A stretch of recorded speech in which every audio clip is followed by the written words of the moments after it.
Matapos niyang maibaba ang kanyang mga gamit, hindi sinayang ni Karen ang bawat segundo. Agad siyang nagtungo sa harap ng kanyang bahay para simulang mag-ensayo. Ngunit ang hindi niya alam, habang abala siya sa pag-iensayo sa paggamit ng espada, siya ay pinapanood ng magsasaka na nagdududa sa kanyang pagkakakilanlan. Samantala, sa ilang sandali niyang pinagmamasdan si Karen sa kanyang pag-iensayo, hindi siya makapaniwala sa kanyang nakikita.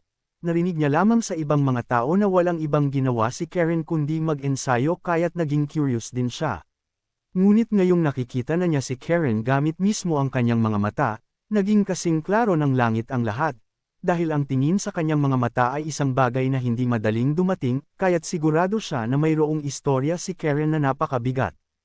Umaga, hapon, gabi, walang ibang ginawa si Karen kundi mag-ensayo sa paggamit ng kanyang espada, at umaasang darating ang araw na kanyang may paghihiganti ang kanyang minamahal. Nang bigla niyang naalala ang kanyang mga karanasan bago pa man siya makarating sa bayan na ito, ilang beses siyang tinanggihan ng mga tao, dahil base sa mga tsismis, ipinagkakalat na si Karen daw ay sinapian ng demonyo. Ngunit hindi lang dito nagtatapos ang lahat ng paghihirap ni Karen, dahil kahit nasubukan niyang maghanap ng magtuturo sa kanya sa paggamit ng espada, ni isa sa mga swordsman na kanyang nakausap ay pumayag na turuan siya. Kaya naman nang maalala niya ang masasakit na alaala, hindi niya mapigil ang menas sa mga tao na ayaw man lang siyang tulungan. Gayunpaman, dahil wala siyang ibang maaasahan kundi ang kanyang sarili para siya ay lumakas pa, ipinagpatuloy na lang ni Karen ang kanyang pag-iensayo ng mag-isa. Matapos magkaroon ng mga kaisipang ito ng ilang sandali, mayroong madilim na enerhiya sa isang tabi na nagbabadya. At nang ito ay magtuloy-tuloy, ito ay mas lalo pang lumaki ng tuluyan, at biglang napatigil si Karen sa kanyang pag-iensayo ng dahil sa pagtataka kung ano ang mga ito. Makalipas lamang ang ilang sandali, nagbago ang anyo ng madilim na enerhiya na ito at nagmistulang mga tao, sinimulan nilang sisihin si Karen sa kanyang mga kasalanan at umalis na sa lugar na ito. Ngunit base sa reaksyon ni Karen, mukhang hindi ito ang unang beses na makita niya ang mga aparisyon na ito. Iwinagayway niya ang kanyang espada para sila ay patamaan, at isinigaw niyang sila ay kanyang papaslangan, ngunit imbes na mawala. Muli na naman silang lumitaw sa kanyang tabi, na parabang ayaw siyang lubayan ng mga ito, hindi sila tumigil na sisihin si Karen sa mga nangyari sa kanyang teritoryo. Sa sobrang galit ng dahil sa kanyang mga naririnig, muli na namang inatake ni Karen ang mga ito para mawala ngunit, ang hindi niya inaasahan. Ang anyo ng madilim na enerhiyang ito ay nagbago sa anyo ng kanyang anak at asawa. Sinisinila siya sa mga nangyari, kung bakit siya at ang kanilang anak ay nawala sa mundong ito. Katulad ng mga ginawa ni Karen kanina, muli na naman niyang inatake ang madilim na enerhiya na ito para tumigil na sila sa panggugulo sa kanya. At makalipas ang napakatagal na panahon, nagpatuloy-tuloy pa rin ang pagpapakita ng mga aparisyon na iyon sa kanya. Hindi na niya namalayan na ilang taon na pala ang nakakalipas simula nang dumating siya sa bayang ito. Ngunit walang pakialam si Karen, ang nasa isip niya lamang sa mga sandaling ito ay ang mag-ensayo sa paggamit ng espada na para bang wala ng saysay ang kanyang buhay. Ngunit bago pa man niya ulit maipagpatuloy ang kanyang pagsasanay, siya ay biglang napatigil sa kanyang kinatatayuan nang biglang may bata sa kanyang tabi na nagtatanong sa kanya kung hindi ba siya napapagod. Tinignan ni Karen ang bata sa kanyang mga mata, na para bang hindi niya maintindihan kung ito ba ay isang ilusyon lamang o hindi, dahil sa sobrang abala niya sa pag-iensayo, para bang hindi na niya makita ang pinagkaiba ng totoo sa hindi. Binigyan ng batang babae si Karen ng isang dilaw na bulaklak, at sinabi niyang gusto niya itong mapa sa kanya.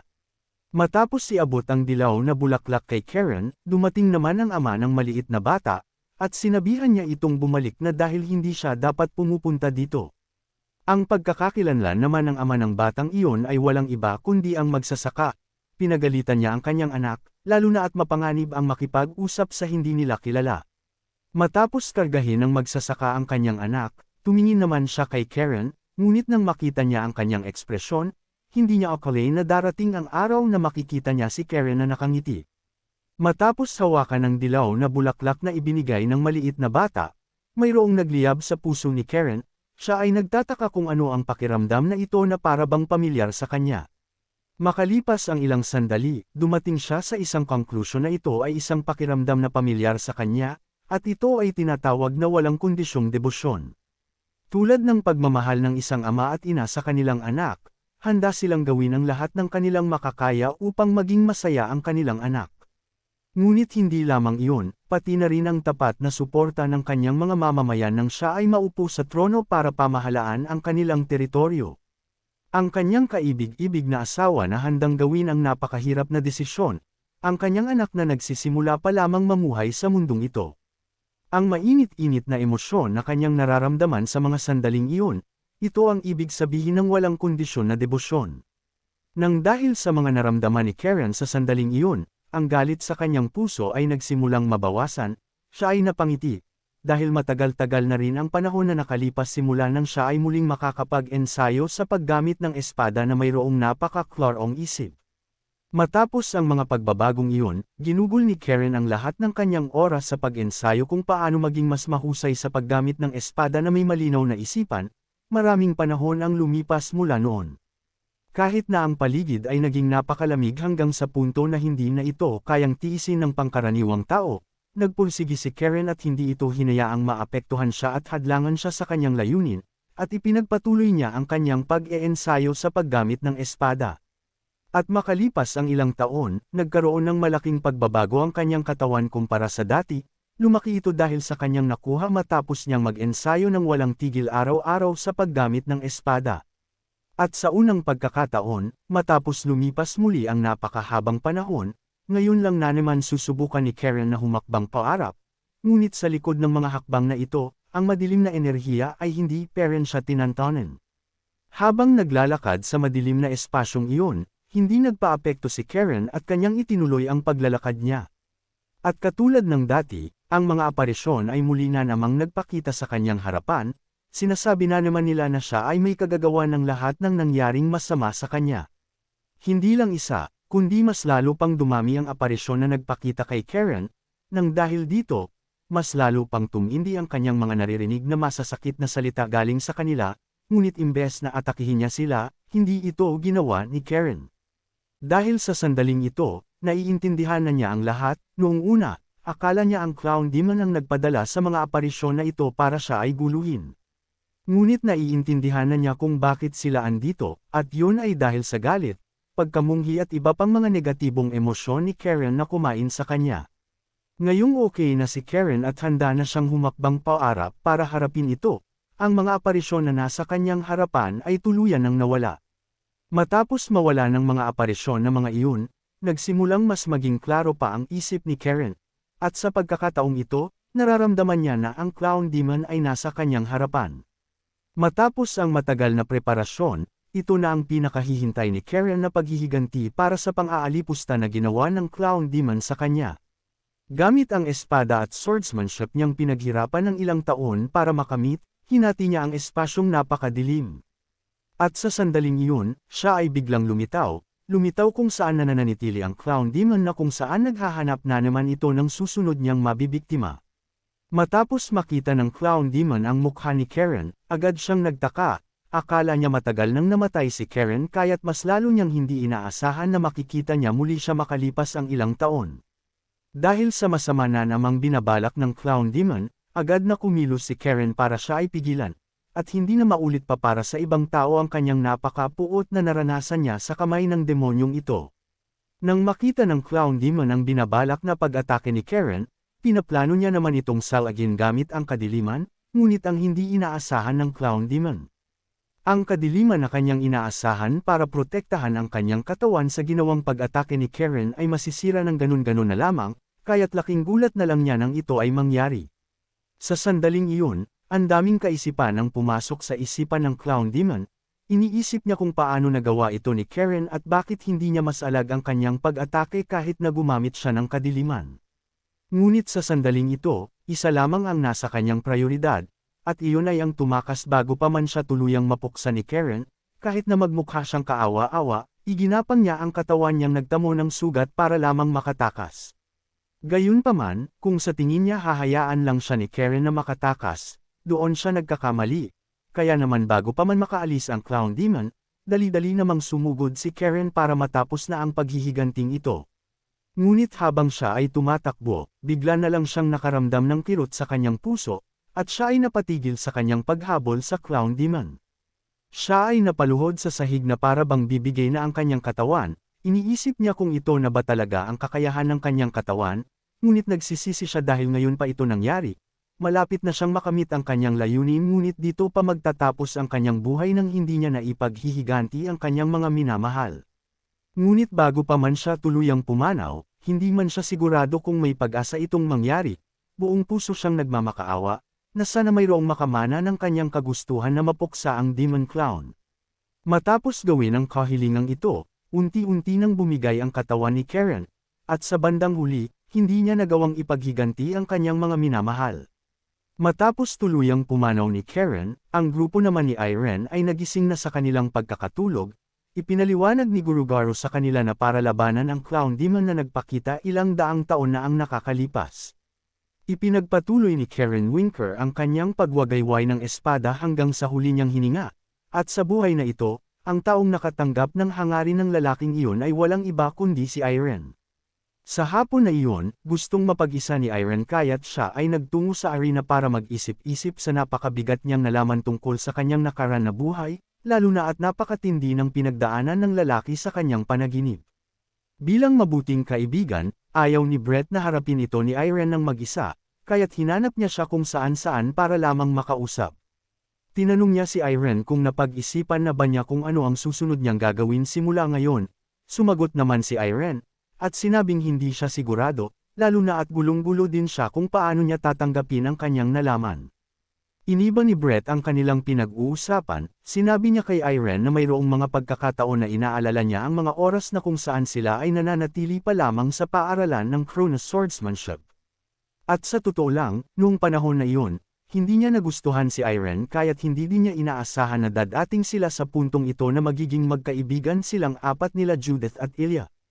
Alam niya na mayroong gap ang lakas nila ni Ilya, at ito ay naging mahirap para kay Brett na matanggap dahil sa sobrang laki ng kanilang pagkakaiba ng lakas. Hindi lang iyon, dahil habang pinagmamasdan niya si Irene, ang paglakas niya ay napakabilis na para bang hindi na siya isang tao. Kaya naman sa sandaling gawin ni Irene ang espesyal niyang pag-atake sa huli nilang pagsusulit na kung saan nag-iwan ito ng napakalaking pinsala. Tunay na kinamumunghian ni Brett si Irene, dahil para bang ipinamumuka sa kanya ni Irene na ang mga pagsisikap na ginawa ni Brett para lamang mahabol si Ilya ay nauwi lang sa wala. Para bang nilamon siya ng kanyang emosyon sa sandaling iyon, nawalan siya ng pag-asa at hindi na malaman pa ang dapat niyang gawin. Akala niya hindi na niya malalampasan pa ang mga emosyon na ito, ngunit bago pa man tuluyan si Brett na makaalis sa Cronus Swordsmanship, bigla siyang kinausap ni Irene at sinabihan siya na siya ang rason kung bakit nabubuhayan siya ng loob tuwing siya ay nag-eensayo sa paggamit ng espada. Ito ang rason kung bakit nagbago ang isip ni Brett. Dahil matapos niyang marinig ang mga salitang iyon kay Irene, naintindihan ni Brett na mayroong mga bagay na mas importante para sa kanya. Katulad ng pagiging isang mabuting kaibigan, kapatid, at ang buhay niya bilang isang susunod sa trono ng Lloyd family. Lahat ng ito ay mas importante para sa kanya kumpara sa swordsmanship. At sa ngayon, mayroong tao na mas importante para kay Brett kumpara sa mga bagay na gusto niyang gawin, at iyon ay walang iba kundi si Judith na matagal na niyang itinatago ang kanyang tunay na nararamdaman. Matapos itong masabi ni Brett, ginamit naman niya ang pagkakataong ito para aminin din kay Irene na may gusto siya sa kanilang kaibigan na si Judith. Gulat naman si Irene lalo na at hindi niya ito napapansin nang sila ay magkakasama. Sinabi ni Brett na gusto ni Judith na maging pinakamahusay na swordsman sa buong kontinente. Ito ay isang napakahirap na daan na kung saan walang matitira sa'yo kung hindi ikaw ang magiging pinakauna, at ang bawat segundo ay isang kompetisyon kaya't ito ay magiging nakakapagod. Gayunpaman, handa si Brett na suportahan si Judith, gusto niya siyang samahan sa pagkamit nito, at makita siyang maging masaya hanggang sa magawa niyang makamit ang layunin niya. Matapos magpakatoto kay Irene, sinabi ni Brett sa kanya na dapat sundin niya din ang nilalaman ng kanyang puso, sundan ang daan na kung saan sa tingin niya pinakaimportante para sa kanya, para sa hanggang dulo, hindi siya magkakaroon ng pagsisisi. Laking pasasalamat naman ni Irene sa payo ni Brett, dahil sa sandaling ito, kahit papaano nakatulong ito para maging klaro kay Irene ang gusto niyang gawin. Sa sumunod na araw, katulad ng sinabi ni Karakum na siya na ang bahala sa pagtuturo kay Irene sa paggamit ng 5 Elemental Divine Technique, binabalak nilang magkaroon ng isang duelo. At katulad ng dati na sinabi ni Irene, karangalan para sa kanya na tanggapin ang alok ni Karakom na siya mismo ang magturo sa kanya. Sa sandaling magtuos ang kanilang mga espada, nagkaroon ng malakas na pagsabog kung saan ito naganap ng dahil sa lakas ng kanilang mga puwersa, ngunit sa pagkakataong ito. Pansin ni Karakom na mayroong nagbago kay Irene lalo na at ibang-iba na ito kumpara noong unang beses nilang maglaban, klarong-klaro sa kanya na nararamdaman niya ang fire energy ni Irene, at ang apoy sa kanyang mga puso ay nagtipon-tipon na. Tumawa si Karakom sa tuwa ng dahil sa pagbabago ni Irene, at nang dahil sa kuryosidad, tinanong ni Karakom kung mayroon bang nakuha si Irene matapos niyang makita ang nakaraan niyang buhay at kung anong nagtulak sa kanya para magbago. Habang naggigit-gitan ang kanilang mga espada, sinagot ni Irene ang katanungan ni Karakom, sinabi niya na mayroon bagay na gusto niyang gawin simula ngayon. At iyon ay ang gamitin ang kanyang espada hindi lang para sa kanyang mga kaibigan at pamilya, kundi para mapabuti ang mundo na kung saan mas magiging masaya ang mga tao. Hinarang ni Karakom ang pag-atakeng ginawa ni Irene, na para bang ipinapaalam niya sa kanya na ang layunin na ito ay napakalaki at napakahirap na gawin. Mas mahirap pa sa layunin ng isang swordsman na maging pinakamahusay na swordsman sa buong mundo. Ang dating nang sinabi ni Irene ay para bang gusto niyang maging isang bayani, kaya't sinabihan siya ni Karakom na hindi ganun kadali na bitawan ang mga salitang ito.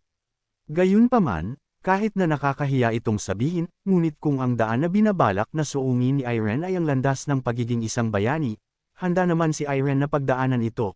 Sa sandaling iyon, ang apoy sa puso ni Irene at ang kanyang fire energy ay mas lalo pang tumindi na para bang hindi siya nagbibiro sa kanyang mga nasabi. Matapos lumaki ang apoy sa puso ni Irene matapos niyang ipahayag na handa siyang tahakin ang mahirap na daan ng pagiging bayani para sa kapakanan ng mga tao sa mundo na ito. Muling na naman silang nagkasalpukan, gamit ang kanilang mga sandata sa kanilang mga kamay, at sinubukang talunin ang isa't isa sa duelong ito. Nang makita ni Karakom ang determinasyon ni Irene, sinabi niya sa kanya na kinikilala niya ang pagiging matapang niya sa pagsabi na ito ang gusto niyang tahakin na daan, gayunpaman, hindi sapat ang tapang lang para makamit ito.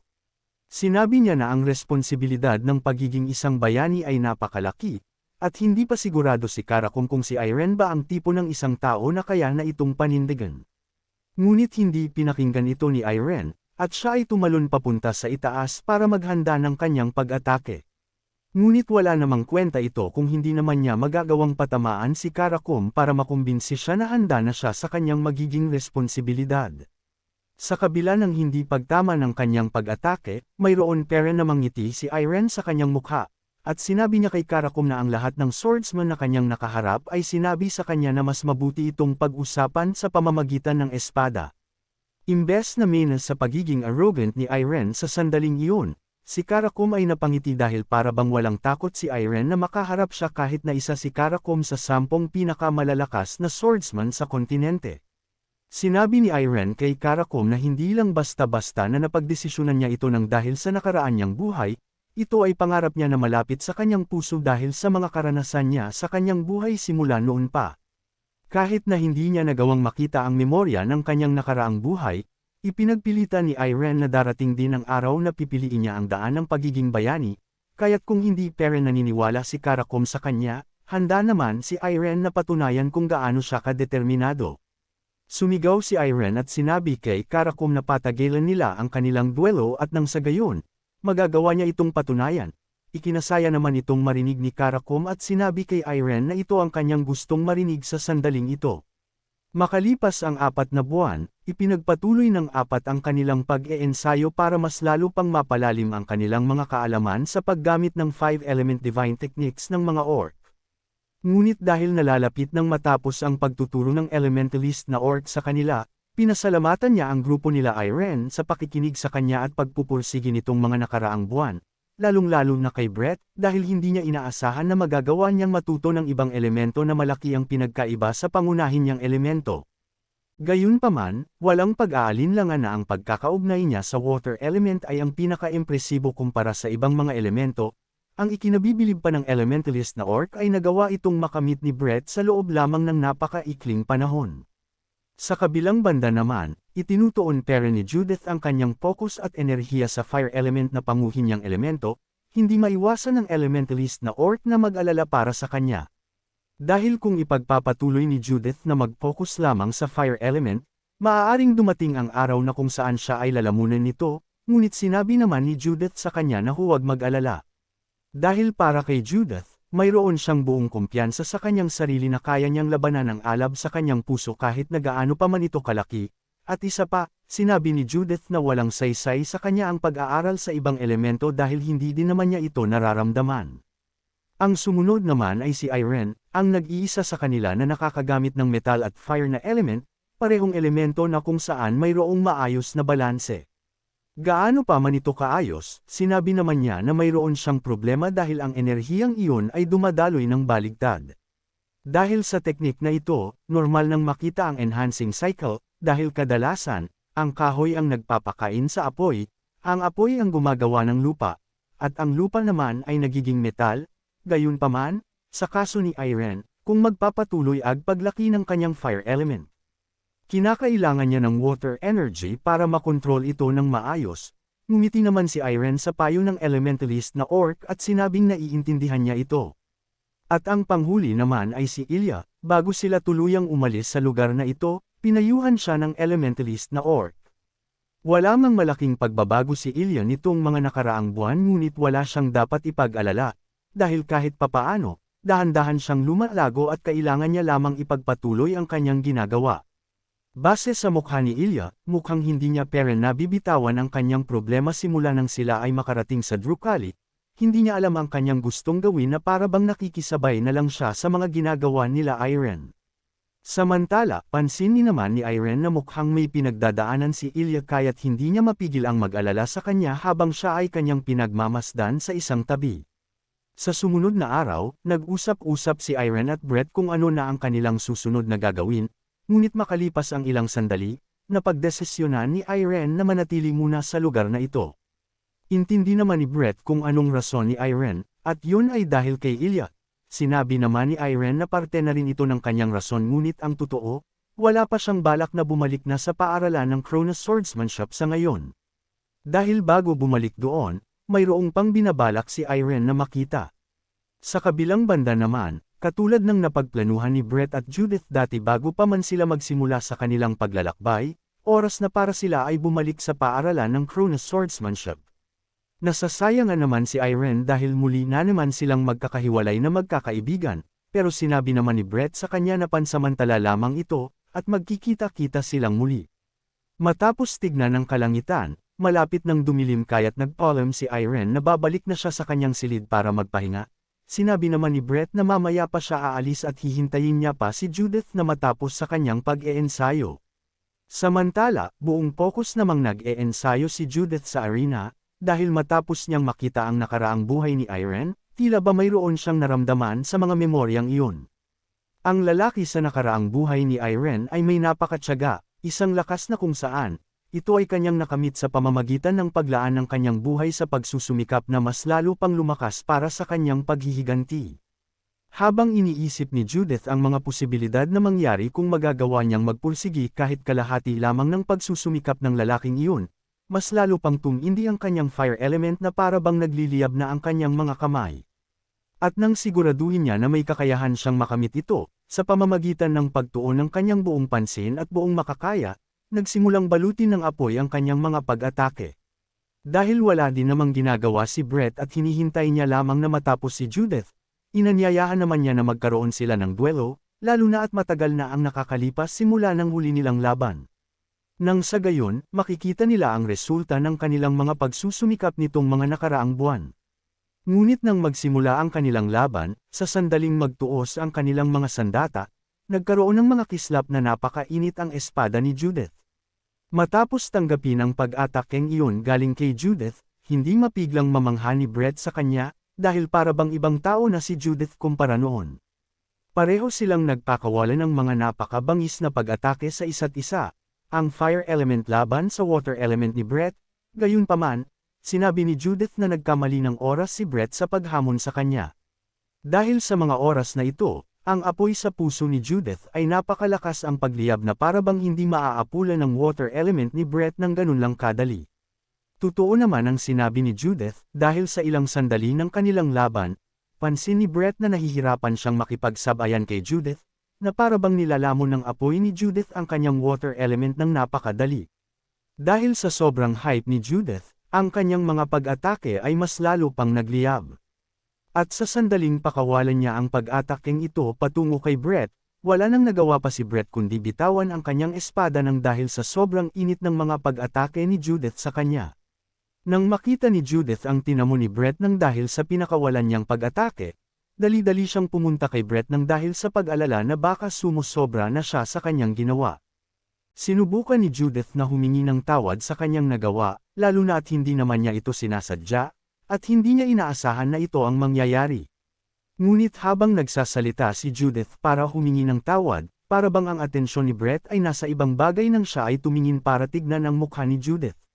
Sa mga mata ni Brett, ang mukha ni Judith sa sandaling iyon ay sobrang nakakabighani na hindi na naririnig ni Brett ang kanyang sinasabi at nakatuon na lamang ang kanyang atensyon sa mga mata ni Judith. Sa sobrang pagkabihag ni Brett sa pagkagusto niya kay Judith, hindi niya nanamalaya na binanggit niya kay Judith na gusto niya siya. Samantala, dahil sa napakahinang boses ni Brett, hindi naman ito naintindihan ni Judith, kaya't tinanong niya kung anong ibig sabihin ni Brett na gusto niya.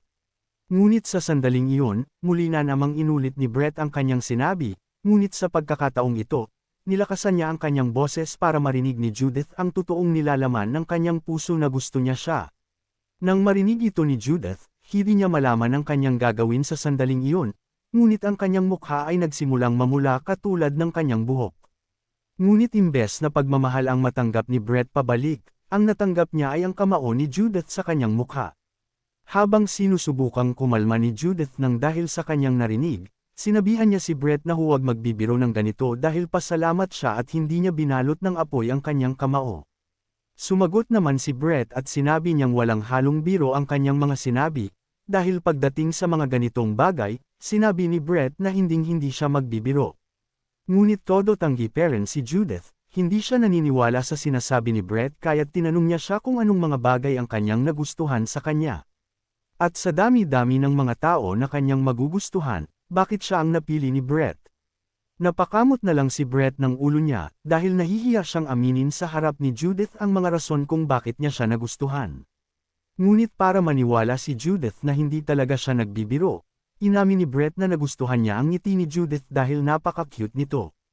Pati na rin tuwing sila ay kumakain, kung paano kumain si Judith na parang walang pake sa mundo, pati na rin kung paano siya makipaglaro kay Ruro, o kaya naman kahit na nag-e-ensayo lamang, ang lahat ng ito ay napakaganda sa mga mata ni Brett. Matapos itong marinig, mas lalo pang naguluhan si Judith, dahil ngayon niya lang narinig ang mga salitang maganda at siya pa ang tinutukoy ni Brett. Matapos itong masabi, sinabi niya kay Judith na tumigil na sa mga katanungan niya, at dapat si Judith naman ang magsalita. Tinignan niya si Judith sa kanyang mga mata, at tinanong kung ano ang masasabi niya sa kanya, kung gusto rin niya ba siya tulad ng nararamdaman ni Brett para sa kanya. Salamat sa panunood ng video. Kung nagustuhan mong manood ng mga Tagalog manhwa recap, huwag kalimutan mag-like, share and subscribe para sa susunod pang mga video.